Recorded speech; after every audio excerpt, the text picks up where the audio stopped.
मेवात के उलेमाए किराम ने जिला नूह में एक सेमिनार आयोजित किया जिसका विषय था मेवात विकास घोषणा पत्र जारी करें जो विधानसभा का इलेक्शन लड़ने वाले नेता।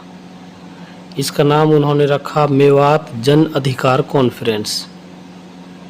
मेवात के हक अधिकारों के लिए हरियाणा में विधानसभा की शुरुआत हो चुकी है।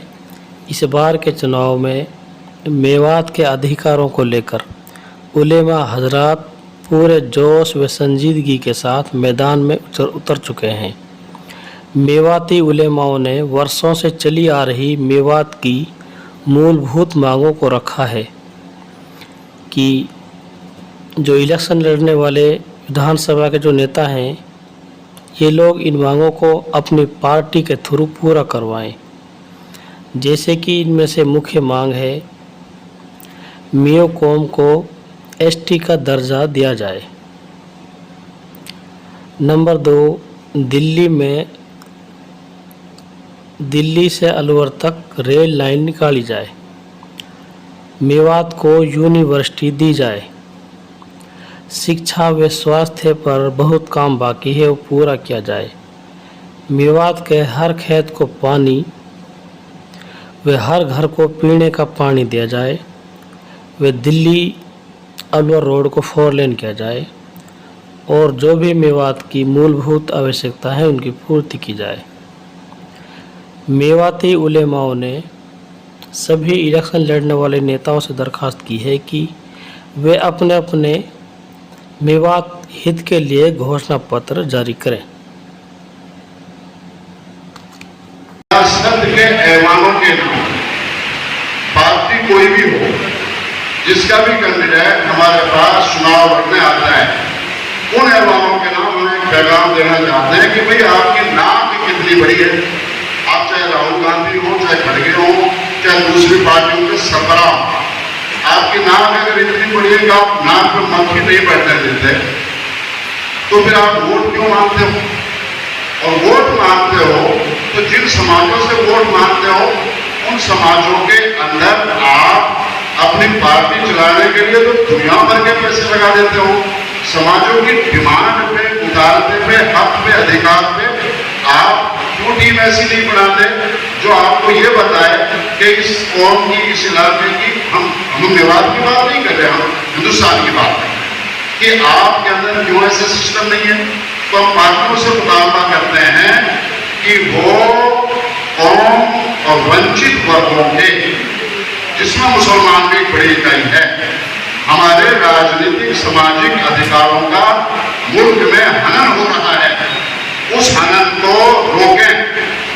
इससे पहले कि हम फिर आपके बारे में कोई दूसरी बात, अब देखिए जैसे ये पार्टी है, मैं राहुल नाम ले लेता हूँ, चलिए राहुल गांधी है, पूरे मुल्क में बड़ी बात कर रहे हैं और इसके खिलाफ उसके, ठीक है आप करिए, लेकिन राहुल जी ये पैगाम है हमारा राष्ट्रीय कॉन्फ्रेंस का, आप अपनी पार्टी के निजाम को दुरुस्त क्यों नहीं करते? आप टिकट वितरण में एक साथ क्यों नहीं करते? क्या आपको एमएलए बनने की ख्वाहिश नहीं रहे? कौम के नौजवान बच्चे पढ़े लिखे मेवात में आगे नहीं आए, मेवात में काबिल बच्चे नहीं, आप विरासत चलाओगे, 50-50 साल एक ही फैमिली को टिकट दोगे, आप कभी उनसे मुहासमा नहीं करोगे, एक ही आदमी को आप मुख्यमंत्री बनाओगे। पिछली बार जो मुख्यमंत्री 10 साल का कांग्रेस के बैनर से, उसने कितना नुकसान किया मेवात का, ये मालूम है आप सबको? इतना बड़ा नुकसान, बड़ा आदमी और फिर हम ठोक के तैयार है। अरे हम पागल हैं, हम पढ़े लिखे लोग नहीं है, हमारा समाज नहीं है, हमारी इज्जत नहीं है, हमारी इमेज नहीं है। तो एक हमारा सियासत के ऐवानों के नाम पे काम है कि आप अपने आप को दुरुस्त करें, दूसरा कौम के नाम पे काम है, और तीसरी बात हमारी इस कॉन्फ्रेंस की तरफ से एक ऐलान है कि अगर आप, ये ठीक है हम देर से खड़े हुए, मगर हम देर से खड़े नहीं हुए, या आप ये सोचने वालों का नजरिया है, पता है हम बहुत साइड में खड़े हुए हैं।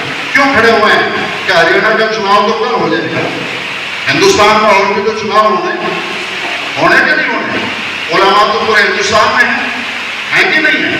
कल वो गुजरात के उलमा भी खड़े होंगे, उत्तर प्रदेश प्रदेश के उलमा भी खड़े होंगे, राजस्थान के भी खड़े होंगे, महाराष्ट्र के भी खड़े होंगे, कहाँ के उलमा नहीं खड़े होंगे अपने हक अधिकारों के लिए।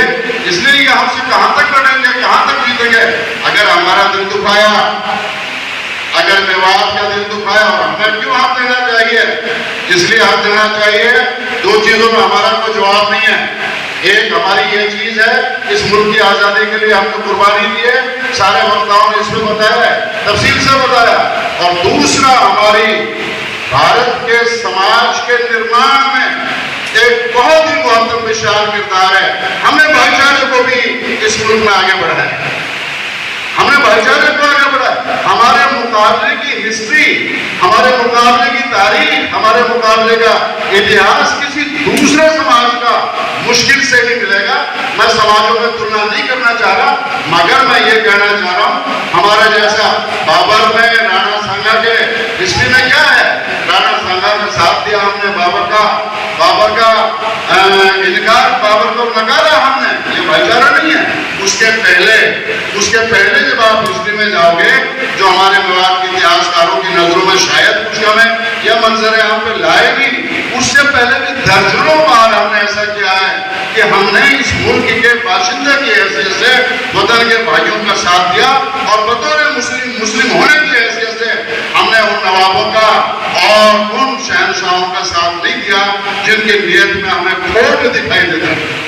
इसलिए हम आज ये ऐलान करते हैं कि मेवात का दिल दुखाओगे, मेवात का हक अधिकार नहीं दोगे, हमारी मजबूरियों का नाजायज फायदा उठाओगे, हमारा शोषण करोगे, हमारे लोगों में से 2-4 लोगों को अपने नजदीक बुला के उनको टिकट विकट देके और उनके दिमाग में ये घमंड पैदा करोगे कि हम चुमंदी करें नेस, तो याद रखना कौम से, याद रखना समाज से, याद रखना मिल्लत से मुकाबला करना छोटी मोटी पार्टियों के बस की बात नहीं है।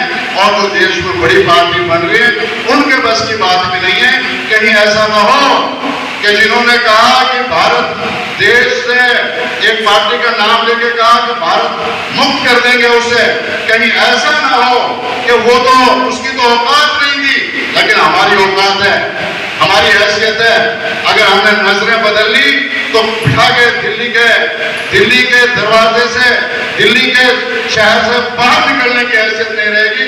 इसलिए आज की ये कॉन्फ्रेंस अलग-अलग खुल्ला सियासत के ऐवानों के नाम ये पैगाम देती है कि मेवात के राजनीतिक, सामाजिक, शैक्षणिक और यहाँ के आर्थिक और यहाँ के धार्मिक मामलों के संरक्षण के लिए पार्टियां होश लें, घोषणा पत्र में ऐलान करें कि मेवात को हम स्पेशल जोन देंगे या मेवात के अधिकारों की पूर्ति के लिए हम कोई स्पेशल अंदाज अपनाएंगे। मैं उम्मीद करता हूं कि आप इसका दिल खोलकर हाथ उठाकर समर्थन करेंगे। इंशाअल्लाह इस बात पर हम कायम व दायम रहेंगे। और मैं इसी कड़ी के अंदर आपके दरमियान भाई कासिम मेवाती को दावत देता हूँ, गुजारिश करता हूँ कि संबंधित उन्वान मुताल्लिक़ उन्वान का भी मान रखें।